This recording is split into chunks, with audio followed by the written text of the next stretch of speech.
Go.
Well, champion is what these people are in the playoffs. I promised a special edition for the playoffs. I promised to step our game up, and we're here, Stocks. We're going to step it up. Yeah, we're gonna step up our game now. We got to. This is the time we've all been waiting for. Yep. This is the game. This is the reason we did the podcast, so we can really give an experience to those in the playoffs and give a reason for other teams to pay attention. Guys like me that are not in the playoffs. Because this is an exciting time for the whole league. And let's no further to do. Let's get right to it. Let's get to the AFC. We're gonna start with our first matchup. Like I said, we're not wasting any time. We're stepping up our game. We got the 4th-seeded Bengals versus the 5th-seeded Tennessee Titans. What do you think about this game, just first of all? Well, you got two teams here. The Bengals are somewhat of a surprise team. They've come a long way this year. They played in a really tough division with the Steelers. Their quarterback play has been solid this year, so the Bengals have just quietly gone about their business and just put together a decent, solid overall season. Yep. The defensive side of the ball, they put up decent numbers. They don't have any really superstars. They have a young wide receiver in A.J. Green. It's just the team is kind of it's a quiet playoff team. They're exceeding expectations. That's no question about it. They have a budding superstar in A.J. Green, like you mentioned, but he's not there yet. That guy's got boatloads of potential written all over him. They got Andy Dalton, another rookie quarterback who could develop into a really good quarterback. Right now, he's rolling with David Garrard, and he's making it work. Like I said, exceeding expectations much.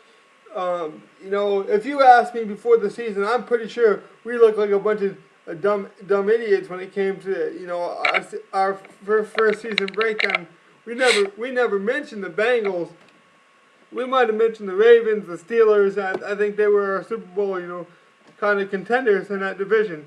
We did not think the Bengals were going to be there. I am totally wrong about this. That owner deserves all the credit in the world. He's really is. His season. To me, if you're going to name season MVPs or for teams, obviously the Giants in the NFC going 16-0 is a feat in itself. But the Bengals going to come out of nowhere like that, they deserve some credit. Yeah, the Bengals are actually. It looks like they've turned back to Andy Dalton. So he's back to Andy Dalton. I'd have to look at the last because looking at his stats, he has David Garrard playing in the last game, but that was just maybe because he knew he was in the playoffs. But as for the season stats, Andy Dalton, threw 18 touchdowns for 2,291 yards. Oh, so he's definitely the starter. Then I apologize for that little mess up. Yeah. My point is, you're doing it with two rookies. You're exceeding expectations. I mean, these guys. Now, granted, they're supposed to be good. AJ Green possibly could be the next bona fide, superstar wide receiver, and the echelon of Kelvin Johnson, Larry Fitzgerald. You name it. He could. Andre Johnson. Des Bryant. He's got that kind of superstar bravado about him, so he could be that guy. But right now, rookie year, you did not expect it. I didn't expect it. I don't want to speak for you, but. Yeah, like I said, it's a quiet playoff team here. Yep. His key injury going into the playoffs is just, a really good tight end, and Jermaine Gresham. He was out for the season with broken ribs. But Cedric Benson quietly put together a good year, 1,600 yards rushing, 18 touchdowns. It looks like Bo Scaife actually ended up picking up some of the pieces for Jermaine Gresham with 32 receptions with 6 touchdowns. He also lost A.J. Green for the season, didn't he? Not to my recollection. Maybe he could have. Yeah, maybe for a few games. I'll ask our chat room box here to be sure, but I think he lost him for an extended amount of time. As we find that out, let's go to the Tennessee Titans for a while, and I'll get back to you on the A.J. Green factor. But what do you think about the Tennessee Titans? I mean, your first initial thoughts about them. They've come in. They come into this game somewhat, on the rise. Chris Johnson, is the vocal point of this team. He rushed for 1,800 yards, 16 touchdowns. You can't do much better than that. The young Jake Locker put together a decent rookie season with 3,000 yards passing, 22 touchdowns. The big key loss was the Jared Cook injury. Yep. He's a focal point of that team. He had 58 receptions for almost 1,000 yards on his way to 1,000 yards. So the focal point will have to all rest on Chris Johnson's shoulders in this game because it's not looking good as the other wide receivers, they have. Nate Washington is not the type of wide receiver that's going to carry you. No. So it's going to rest on Johnson's shoulders and also Jake Locker if he can, stay away from the INTs and the fumbles or whatever, and just play a clean game and not hurt them. Well, I was just gonna say, when the Tennessee Titans needed a win against the Jacksonville Jaguars, that big matchup in the division, we talked about it as being, a primetime game, a game, that had a lot of playoff implications. In that game, Chris Johnson, I'm not a stats guy, I don't pay attention to them. He came up big. He had, I think, 260 odd yards rushing, and then he had some good receiving yards. I mean, he tore it up. So when Chris Johnson was called on in the biggest game of the year this season, he delivered. Now he needs to do it in the playoffs because, like you said, he doesn't have Jared Cook. Isn't it funny though to think about? These teams are very similar. They both lose their stud tight ends. Very young tight ends, may I mention. I mean, these guys, Cook is young and Gresham is young. They both lose these stud, young, beastly, safety valves in the middle kind of thing. And they both have rookie quarterbacks. When you lose a check down wide receiver like those two guys, it puts a little bit more pressure on those quarterbacks. Yeah. but there's a lot of similarities between these teams. They're probably overachieving. They both have rookie quarterbacks. Both lost big, tight end injuries. There's a lot of similarities between these teams. Yeah, they're a mirror image. So looking at the Bengals at a 10-6 record and the Titans 9-7, what do you think the key factor in this game would be for the outcome? Time of possession. Okay. Time of possession because, you know, I'm still on the interns on the chat board trying to figure out if AJ Green's gonna play, if he was out, or if he's eligible. But the point is they both have key injuries like we mentioned in the season. But do you know if the season injuries carry over to the playoffs? If yes, they should. They should be able. Yeah, if you're out for the year, you're out for the whole year. Okay. I would imagine. I would say yes, because it still says it up on the board. You know what I mean on the. So yeah. That being said, they're gonna have to rely very heavily on the run. I do believe. So it comes down to time of possession. Maybe these teams being in the playoffs, they're gonna take 1 or 2 big shots. One of those 2 big shots could be the difference in the game.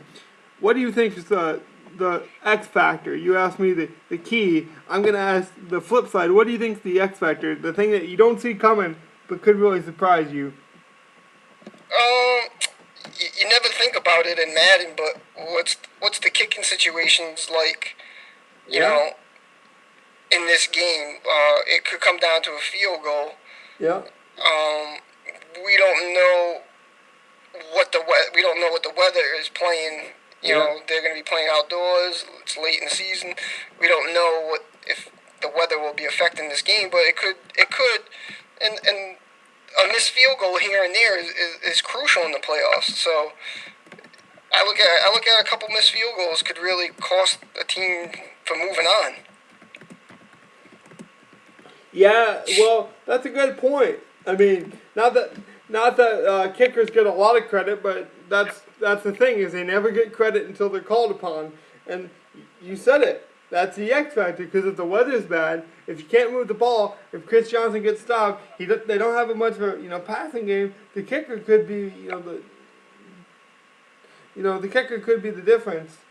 And I like Tennessee's kicker better than I like the Bengals kicker. So he's been known to kick a 60-yarder. That could be the difference between 3 points and a punt. When we're talking field position, when we're talking time of possession, these are the things that matter.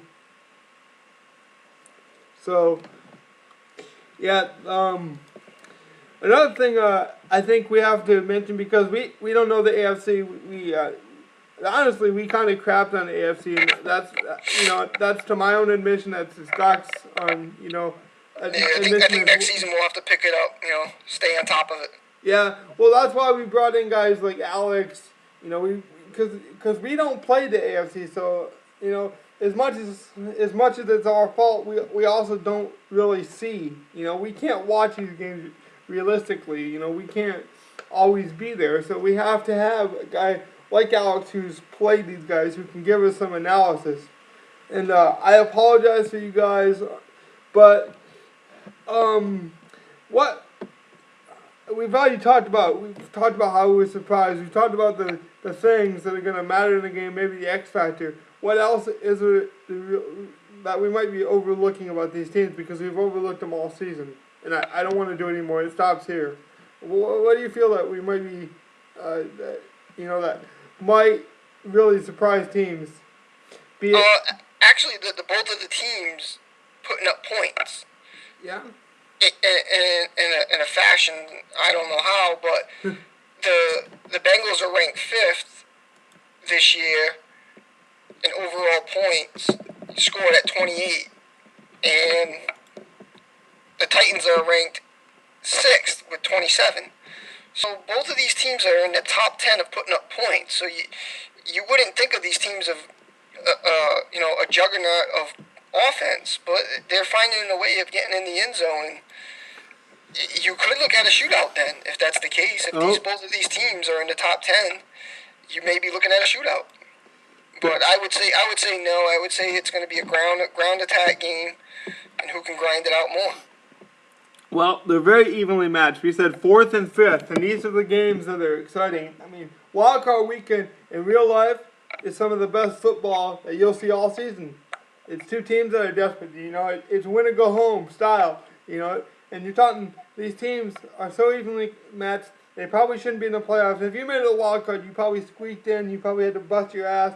These are the blue collar type teams. And so these usually are the best matchups because they're so evenly matched, like you were saying. Let's go to the numbers, like you alluded to. Both give up. The Tennessee Titans gives up so many yards, passing. He's 28th in the league in passing defense. So you can pass on him. Looking back at the Bengals, they're 29th. So you're looking at 28th, 29th. Something's got to give, Maybe this is just the arena football game, Yep.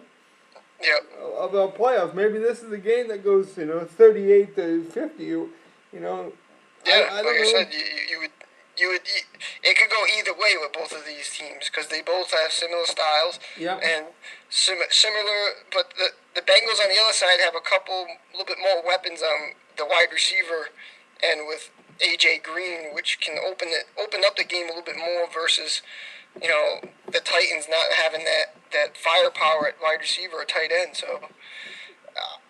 If I was to lean towards a favorite here, I'd have to give it towards the Bengals.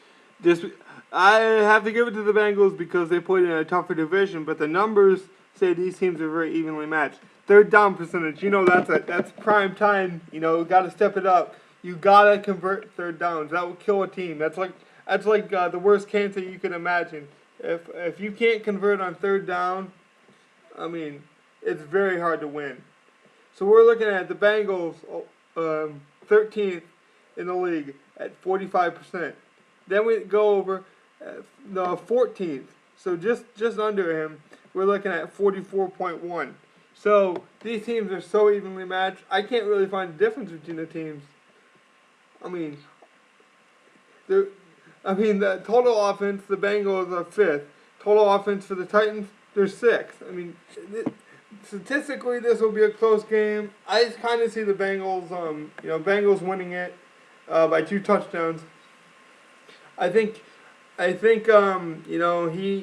he's come from a tougher division, but that's an interesting point. I don't want to rain on the Titans parade too much, so I'll ask you this: would you have rather been in a tight division, where you got the Jacksonville Jaguars, the Texans, the Colts even challenging you all season and all kind of being mashed up and even I would say the teams were pretty even in the division, or would you rather be in the situation the Bengals were, where you have two really juggernaut guys battling it out. You got the Steelers or the Bengals is what it came down to. I know the new Ravens owner came late and kind of tried to make it interesting, but he was never really a factor this season. So do you think a 4-team race like we had in the AFC with the Tennessee Titans is better with a 4-team race, or do you like the head-to-head 2-team race?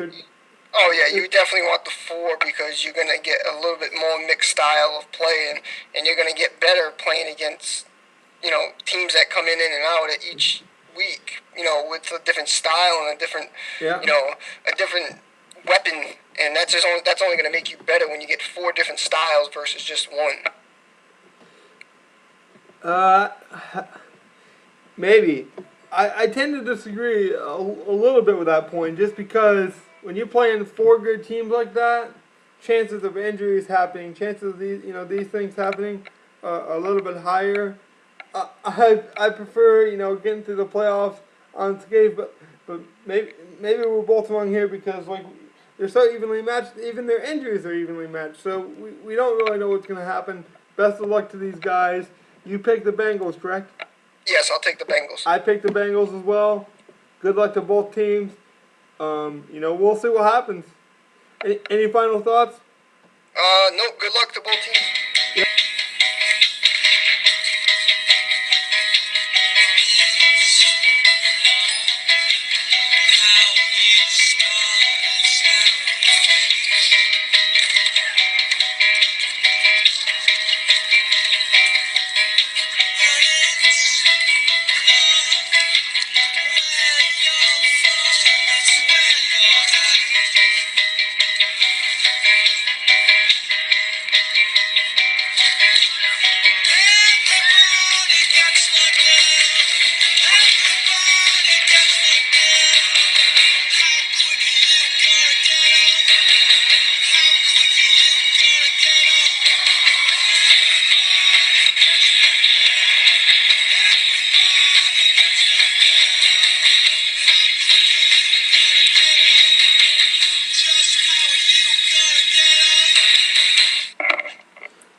that sums it up well, doesn't it? Oh yeah. It was a race to the playoffs, and some teams got knocked down, some teams got knocked out. But here we are in the playoffs, and it's go time. It doesn't matter where you came from. It doesn't matter what division you are in. Right now, we're talking about the Patriots and the Oakland Raiders. Two very different styles, in my opinion. The Patriots seem to want to pass the ball. The Raiders, they're back. Their owner's back from all accounts, and he's ready to go. And we know he loves McFadden. We know he loves the lean on McFadden. Cashing his meal ticket. And the Patriots, obviously, they like Hernandez in that tight end slot. It'd be that Finley type tight end, or that Gates type tight end. So we're gonna see what they got. What do you tend to like? If we're just gonna break it down from pass to run, what's more your style? Well, in the real NFL, it's definitely become a pass-happy league. What that transfers to Madden Online franchise league, I think it's a little bit of a mixture of both. But in my case, with my team, I feel like it's more of a run because I'm not doing so great with Drew Brees. And in that hand, some guys are making it work, the Eli Mannings of this league, vice versa. So I think the Madden this year needs to be a balanced attack, and this game is going to be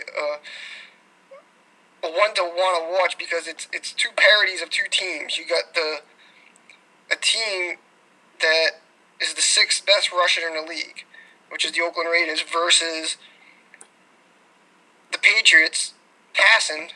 They're the second best passing team. But then you flip it over, the Oakland Raiders are the 31st ranked pass team. Yep. Then you flip it over to the Patriots rush, they're the 32nd.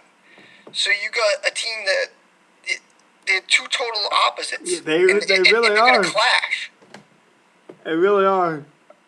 And do you think that's what it comes down to? What offense works better, or do you think it comes down to defense? What's your keys to the game? We'll switch it up. I was always taught defense wins championships. So I don't know how that corresponds to Madden Online. It's gonna be who makes that mistake, who makes that fumble, who makes the big special teams play. Who doesn't miss that field goal. Because all those little things are gonna add up to your victory or your loss when you think about it. Well, in a game like this, it's gonna. If the old cliche holds true, defense wins championships. The Bill Belichick, the Lombardi style, no nonsense type style wins you championships. The Raiders had the better defense statistically. But will they have the better defense that day in New England? Well, the key is he's fourth at holding people to third down conversions. He doesn't give up third downs very much. He's fourth in the league at 37%.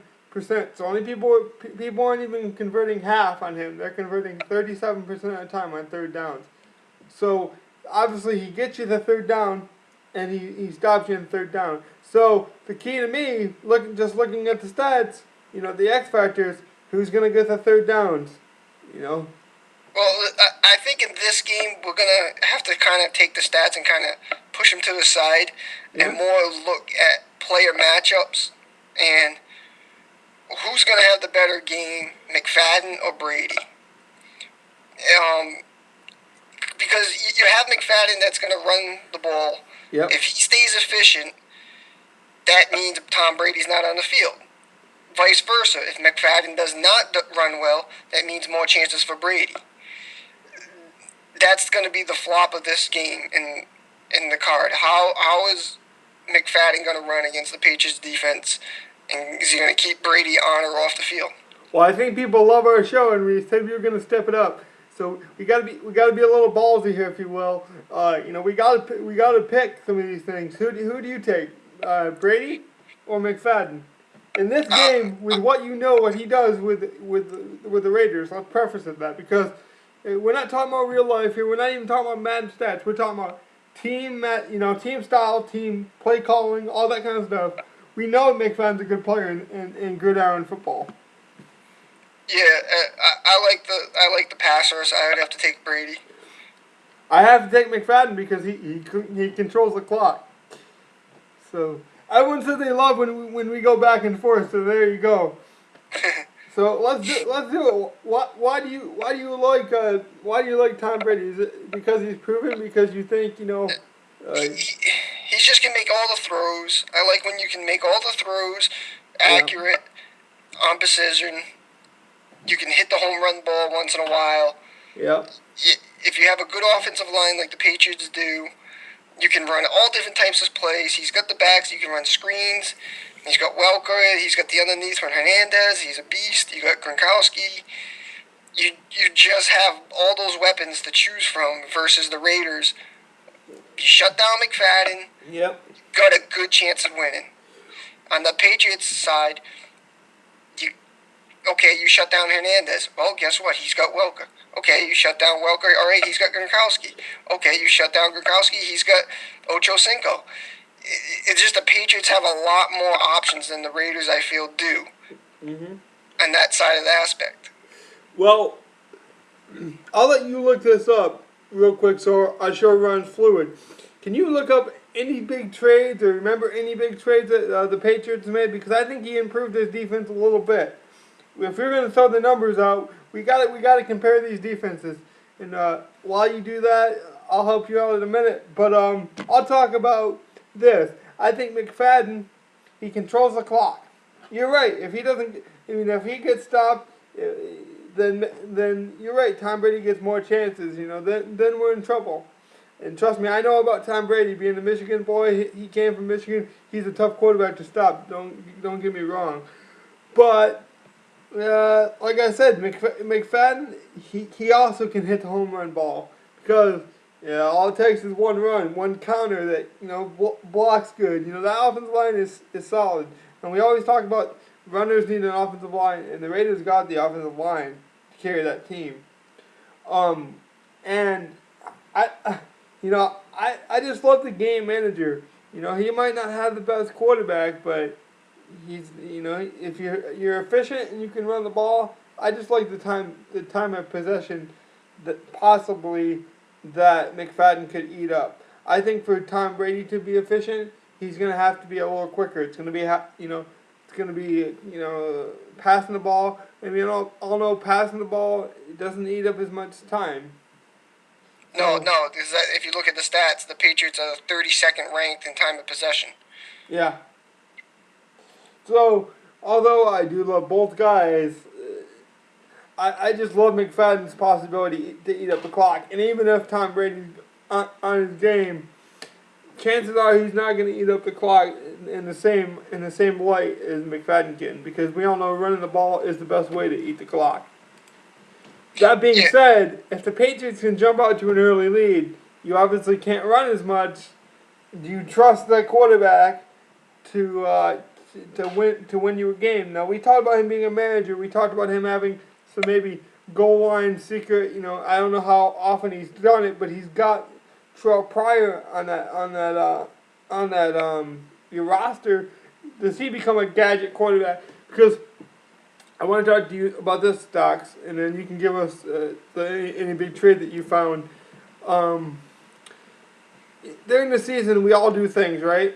But we always talk about how it's a different season. Oh, it's a different season, this and that, Once you get in the playoffs, it's a different game. You got to step up your game. Are you a big guy in changing up your style? Just tweaking it maybe a little bit, throwing in a gadget player or a surprise. Yeah, you got to stay on your toes, because I think other guys are staying on their toes, and if you're not, you may not be able to take it to the next level. Yeah. As in this game. But that being said, sorry. I don't think these teams have played this season, so maybe they don't got to do as much surprise. But I just think you can't rely on what got you here for the season. I mean, I think it's got to be a balance between two things. You can't change it up too much, because obviously what got you here worked. This is a very, very tough league, and you have to bring your lunch pail to work every day when you're in this league. We know that. So you don't want to change up you don't want to change the horse that you rode in on kind of thing. No, you But don't. But like you said, if you have a weapon like Terrell Pryor, why wouldn't you use him in a gadget play? Why wouldn't you try him on something that could get you quick 6 points? Um, that could take you to the next level. And yeah, if you're not willing to take that chance, well, then you know what? You may not be able to take it to that next level yeah, because you're just going to stay stagnant. It's just you have to be willing to do anything and yeah. anything at any time for the cause, and the cause is to try to win that game at that time. So you have to have confidence in what you're going to do and with that person. So yeah, I would definitely do that. I'm not saying Terrell Pryor's the answer. What I'm saying is even for the Patriots, you have to change it up a bit. You have to keep the owner on your toes. So if that means you never run a screen pass in your whole season as a Patriots. Maybe you throw a screen out to Wes Welker to see if he can break one. With his shifty elusiveness. Maybe there's not he doesn't have a gadget quarterback or a stud running back, but maybe you call a defensive play that you don't normally call. I think, like I said, it's a very tough thing to stay to your guns. What got you here, or do you change it up a little bit? And I think you just have to try new things because, like you said, it's one game. That's all. I mean, Let's do or die. what was the season? It was 16 games, so you could try things. You could, experiment with things. And people think, well, there's 16 games to experiment. Once we get to the playoffs, you got to kind of do what you do. But I don't think so. I think you still have to experiment. You still have to, I don't know, you have to try everything to win. Well, I don't think it's more of an experiment, and I think it's doing what the other team does not think you would do. Yeah. Well. So it's throwing a monkey wrench in whatever you do. Yep. You run the ball a lot. Oakland runs the ball a lot. All right, so then throw a slip screen to McFadden. So it's stuff like that will take you to the next level. What happens if he goes out there and throws an 80-yard bomb to Lewis Murphy or Haywood Baya? I'm just saying, everyone always, because people are doing it. The Patriots are looking at these stats right now. He's going to the website. He's thinking, no, what do I gotta do? To stop him. The Raiders are probably thinking the same thing about the Patriots. What do I got to do to stop him? So they see these numbers. They see the third down conversions, the time of possession, the points allowed. So sometimes you got to throw something they don't see coming. Throw that curveball when they see fastball type of stuff. Pick a winner for me, Stocks. Well, just before I do that, back onto the defensive side of the Patriots, Yep. The Patriots roster, they pretty much have the standard roster. Okay. The Andre Carrs, the Hainsworth, the Spikes. They still have Jared Mayo. So they didn't make any big splashes this year on the defensive side. So they're pretty much just still probably run the 3-4. Yeah. To pick a winner out of this, the New England Patriots are 10-6. I like the Patriots in a close game. Probably 28-24 Patriots. 28-24 Patriots.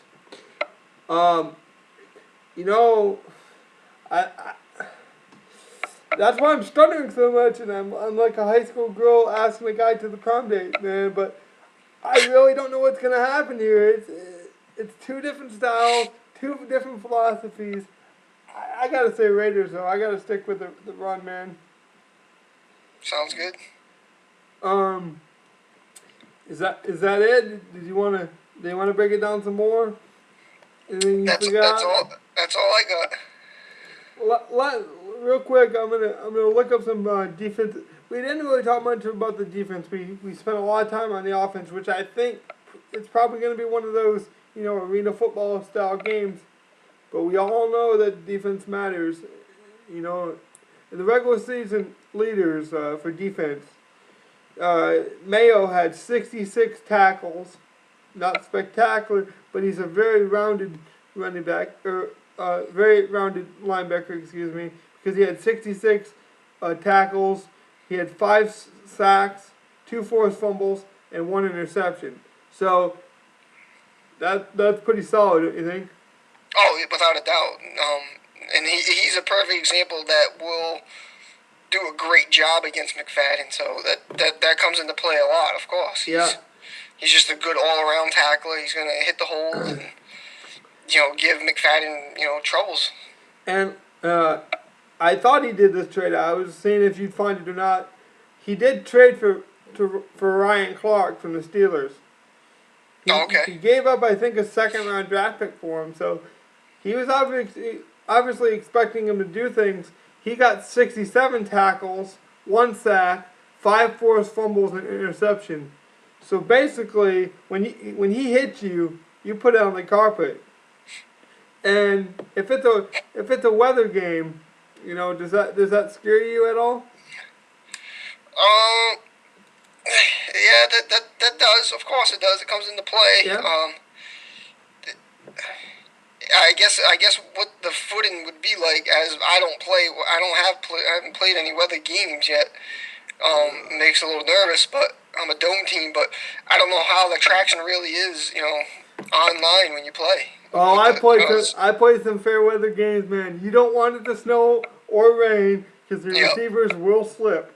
Okay. And I'm not talking these little, glitch slips where they act like they're slipping, but they can still catch the ball. When these boys slip, you gotta wait for them to get up. I mean, it screws up your timing, man. That doesn't favor the Patriots if it's a weather game, then. Well, statistically in real life, they've played well in the weather. Now that guy lives in Australia, so I don't know how much snow he really sees in real life. So in case you don't know, Aussie, the snow, it's a pretty bad thing when you're playing football, unless you're gonna run, because you don't want to throw in that snow, man. So give me a prediction. I said the Raiders. You got a score, maybe? Put you on the spot. 23-28. Close game, good game. Yep. Let me just look at his defensive stats. We talked about Pryor earlier. He only completed 2 passes. He does have a touchdown in 64 yards. So I don't know if that gadget is available in his playbook. He has proved to use it, but he's only thrown 5 passes, completed 2. So he doesn't use them a whole bunch. I'm just saying it might be a secret weapon to watch out for. Now, back on his defensive side, it says McClain, obviously that linebacker from Alabama. We all knew he'd be a stud when they drafted him. He had 59 tackles, 1 sack. So, although he did do some tackling, he really didn't do much else. Branch is the other guy who had 44 tackles, so he wasn't obviously going up and making a lot of hits, probably on the run. He also had 1 sack, but he did make an effort in the effective passing game. He had 3 interceptions for the season, which isn't bad. Injuries for this game. He's got Johnny Knox out for the season. Obviously traded with the Bears. I think that's the only big injury from his side. Yeah, and he's pretty much a good special team punt returner, kick returner also. Yeah, so that could affect it a little bit. Let's wrap this up with this. Is there anything we missed? Anything that you think might happen that we didn't talk about? Anything that I talked about maybe Terrell Pryor being the surprise. What's the surprise for you? The surprise to me would be to see if McFadden still doesn't run great, but the Raiders still can come up with a victory. I'll throw this out there as a bold prediction. Somebody gets hurt early in this game, and it pays very big, I think. McFadden gets hurt, or I think some big superstar gets hurt in the game and it affects it. Oh, yeah, definitely a good possibility. You never know. If that's the case, the Raiders could be in big trouble, so. Because I look at Ryan Clark, he's a playoff performer who can hit hard. I'm just saying, watch out. Protect that ball, man. Alright, we'll be back after this. We're going to roll on. We're going to talk about some NFC teams, I believe. Stay with us.